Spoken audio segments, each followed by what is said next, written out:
Professeur, juriste et journaliste, Justin Lérisson était également un indomptable conteur.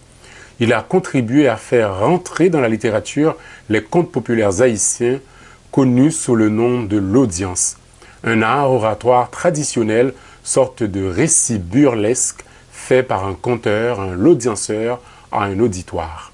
Avec Justin Lérisson, ces contes populaires vont faire une entrée fracassante dans la littérature.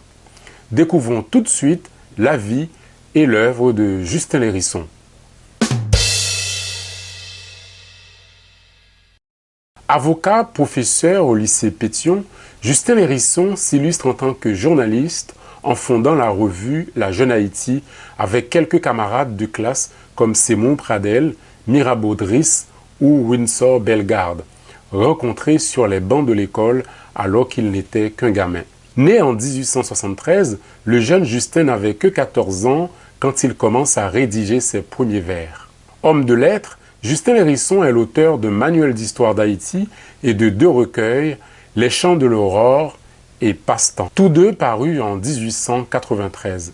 Mais ce n'est pas en tant que poète qu'il passera à la postérité, c'est plutôt en tant que romancier qui inaugure un nouveau genre littéraire avec les Laudiences. Justin Lérisson est l'auteur de 2 Laudiences très célèbres, La famille des Petites Cailles, paru en 1905, et Zoun Chessa Nenen, paru l'année suivante en 1906. La famille des Petites Cailles raconte l'histoire d'Eliezer Petite Caille et de sa femme Véleda qui deviendra riche en pratiquant la divination, en prétendant prédire l'avenir. Vous aurez compris, c'est du charlatanisme, de l'imposture même.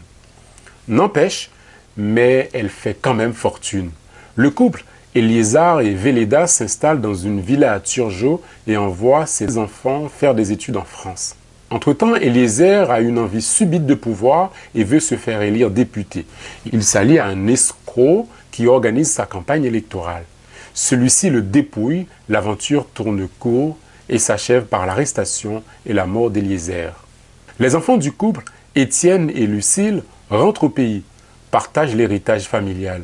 Elle, Lucille, épouse un fainéant qui la bat, la ruine et finalement la tue. Lui, paresseux et incapable, a vite fait de dissiper sa fortune.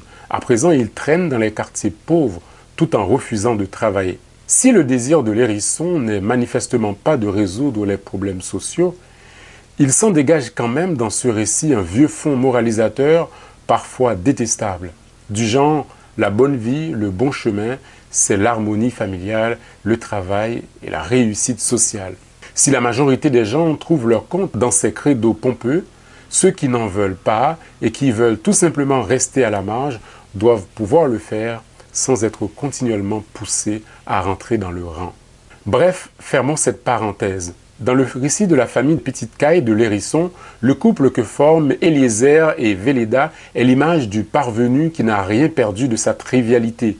Leur fortune ne leur a pas procuré le vernis social nécessaire pour faire véritablement partie de la bourgeoisie à laquelle ils aspirent. Véridique et pénétrant, Justin Lérisson parvient à établir dans ses romans une carte sommaire des mœurs haïtiennes. Si certains détails des romans de Lérisson sont dépassés, mais l'atmosphère générale est toujours d'actualité. Par exemple, l'image pénible de la misère du peuple qui était déjà très prenante à cette époque-là. Dans son œuvre, Lérisson observe et décrit.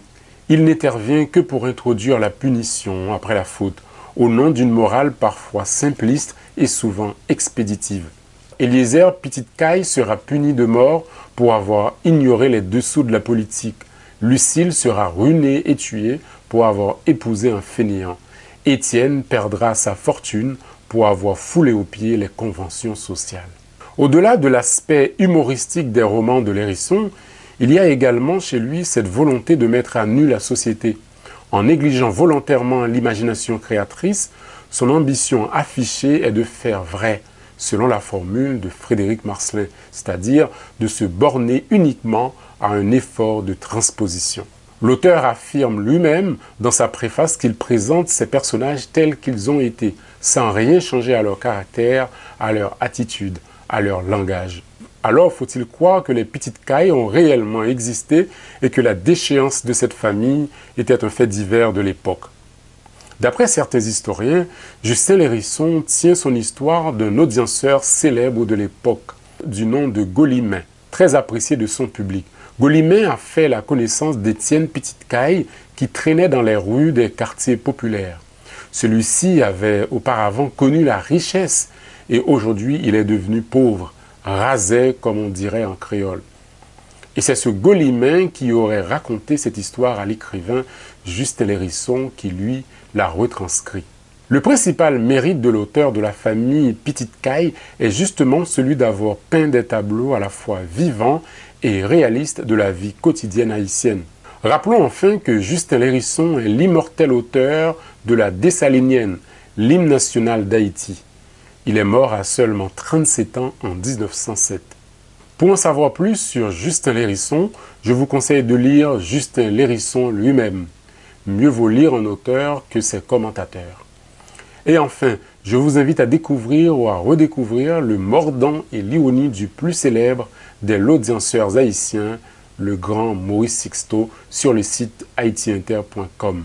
Fabrique littéraire est terminée pour aujourd'hui, mais elle reste disponible dans sa version longue et enrichie sur le site haitiinter.com. Merci pour votre fidélité.